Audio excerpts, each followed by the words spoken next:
ça y a la gueule. C'est Monsieur On. Vous allez bien? Bon, je vais chez Scooter Passion aujourd'hui, voir quelques trottes. Je vais demander si je peux filmer pour faire vous montrer le showroom. Donc voilà, je vais chez le proprio, donc Fabio. J'espère que vous allez aimer les trottes. Hein. Il y a un grand choix là-bas. Hein. J'attends que la belle qui est là chauffe. Et puis bah, je pars, voilà tout.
V7 10 Plus, elle est trop belle, regardez-moi ça, la finition, elle est super belle, regardez-moi ça, regardez ça, démarrage avec batch, c'est trop bien.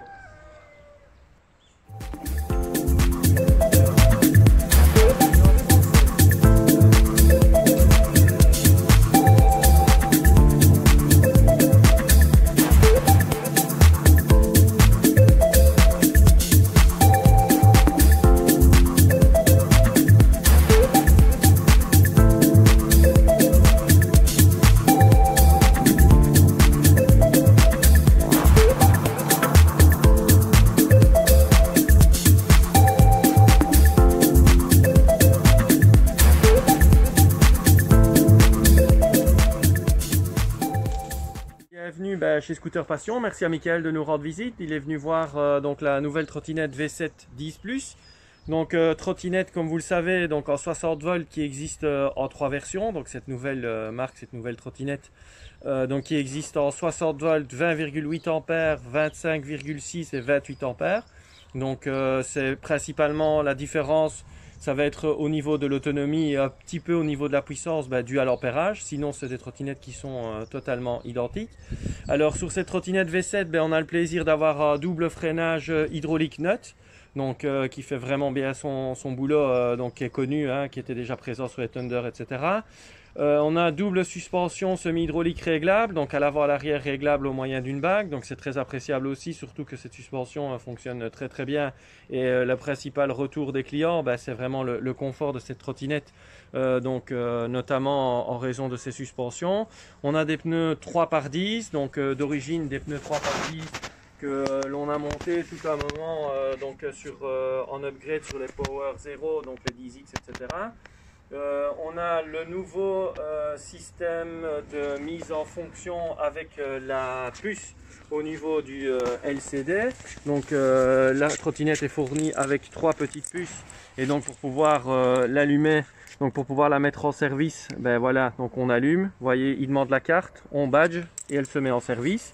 Alors on a également, ce qui est pas mal du tout, le petit commodo, donc vraiment un beau petit commodo pour mettre en dual et en mono. On a le mode sport qui permet de passer, donc vous avez 3 vitesses généralement, 1, 2, 3 avec le moins et le plus. Mais en mode sport, on passe en vitesse à la vitesse 5, donc ça permet d'avoir un bon coup de boost pendant un certain moment. On a un guidon pliable. Alors on a déjà entendu parler de ce guidon dont certains disent qu'ils ne tiennent pas, etc. Ce qui est important à souligner, c'est qu'il faut d'abord le serrer correctement. Et quand il est serré correctement, en tout cas nous on n'a relevé aucun problème et nos clients n'ont relevé aucun problème.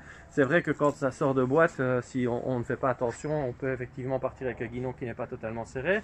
Chose aussi très importante, le nouveau système de pliage. Donc tout nouveau système de pliage avec une sécurité Donc pour être sûr qu'on est vraiment bien verrouillé ici à l'avant, et également une petite pine de centrage ici sur le côté, donc que l'on fait fonctionner de manière tout à fait simple. Donc il y a 2 sécurités, et puis alors on déverrouille et c'est vraiment hyper solide, et là il n'y a vraiment aucun jeu. On a aussi un beau petit deck soigné, ça c'est vraiment appréciable, avec une partie centrale antidérapante. Alors on a 2 ports de charge. Alors sur les ports de charge, là je peux vous en dire quelque chose. Apparemment il y a des grands spécialistes qui peuvent dire que le placement du port de charge n'est pas opportun. Moi je vais vous dire quelque chose. Sur les Power Zero 10X, les 2 ports de charge étaient sur les caches latéraux, donc ils étaient ici sur le côté, et on avait énormément de clients qui avaient des problèmes avec leur port de charge parce qu'ils rentraient en contact avec une bordure ou un obstacle qui était présent sur la chaussée. Et on a remplacé énormément de ports de charge. Ce qui fait que le constructeur, tenant compte des remarques et des retours, a déplacé les ports de charge de la partie supérieure. Alors se pose évidemment la question de l'étanchéité. Vous savez bien qu'avec le petit bouchon en caoutchouc et sachant que le GX16 est rainuré, ça se met correctement et vous n'avez aucun problème à ce niveau-là. Et il n'y a plus de problème de rencontrer un obstacle avec la prise donc GX16 qui serait éventuellement abîmée. Encore un autre point qui me semble intéressant d'aborder, c'est que la trottinette dispose donc d'un système de clignoteur. Donc un système de clignoteur intégré dans les poignets qui fonctionne donc lorsqu'il est activé pendant 10 secondes pour s'éteindre ensuite automatiquement. Tout ça est intégré, donc il n'y a aucune modification à faire au niveau d'électronique. Tout est prévu par le constructeur. Aucune mauvaise surprise en utilisant le convertisseur 12 volts, etc. Donc vous voyez, ça vient de se couper. Là je vais le relancer, voilà, je tourne à gauche. Donc aucun souci à ce niveau-là, c'est intégré, c'est déjà prévu dans la trottinette. On a un éclairage donc sur le garde-boue plus un éclairage latéral. Donc là c'est très bien aussi. On peut compléter le cas échéant par un éclairage sur le guidon. Donc, ça c'est plus pour voir, mais au niveau d'être vu, ça ne pose aucun souci. Donc voilà un petit peu la présentation de cette nouvelle trottinette V7. Alors la V710, c'est elle qui fait parler beaucoup d'elle, mais il faut aussi savoir que les V7, donc la marque V7 propose une 8 en monomoteur entrée de gamme, une 8 plus double moteur, donc une petite trottinette mais dual moteur, la 9 plus, donc monomoteur pour la 9, dual moteur pour la 9 plus, la 10, et qu'on va bientôt recevoir des 11 en 2 versions aussi. Et là on attend, donc là ce sera vraiment la trottinette la plus aboutie de chez V7 en termes de puissance. Donc toujours en 60 volts aussi, mais apparemment avec des contrôleurs assez importants qui vont donner beaucoup de puissance. Alors justement Michael, tu passais là sur le guidon, Ouais. une chose aussi très importante qui avait embêté les utilisateurs pendant un certain moment, c'est lorsqu'on pliait la potence, il n'y avait pas de possibilité de l'attacher sur le deck. Ici c'est prévu d'origine, voilà. Ah, c'est Donc pas mal, ça vient d'ici et ça se met au niveau du marche-pied aussi, très bon marche-pied, ouais. très solide, qui va pouvoir vous permettre de poser le pied quand vous êtes un petit peu sur une conduite un peu plus sportive. Donc voilà ce qu'il y a à dire de cette nouvelle trottinette, vraiment très sympa. La béquille aussi peut-être, ça mérite d'être souligné. La béquille, c'est une béquille qui est renforcée d'origine, donc on était habitué aux béquilles type antenne de voiture des années 80. Là on a vraiment une béquille qui est conséquente et qui va tenir le choc. Donc beaucoup d'améliorations, des petites choses. L'esthétique, bon, la couleur on aime, on n'aime pas. Personnellement, c'est un schéma de couleur qui est pas mal du tout. Moi j'aime bien, voilà. pas. Je trouve que c'est un schéma qu'on ne voit pas souvent. Donc je trouve que dans l'ensemble, vraiment, c'est une trottinette dans laquelle on a eu vraiment le souci des détails, où on est allé chercher les petits carats qui manquaient ici et là, donc sur la précédente génération. Au niveau finition aussi, on voit qu'il y a une nette différence, donc beaucoup plus soigné. Le deck, le passage des câbles, etc., c'est plus uniquement des trous avec du silicone, c'est vraiment des passages qui sont prévus à cet effet. Les câbles sont bien protégés. L'étanchéité, il faut être honnête, il n'y a pas d'étanchéité, contrairement à ce que certains racontent à différents endroits. Il n'y a pas d'étanchéité garantie, donc c'est toujours la même consigne. S'il fait légèrement humide au sol et qu'il n'y a pas énormément de projection, effectivement vous pouvez utiliser votre trottinette, sachant aussi qu'il y a quand même l'exposition des moteurs, des suspensions, etc. À partir du moment où il pleut et on va avoir de l'eau au sol, il est déconseillé d'utiliser votre trottinette.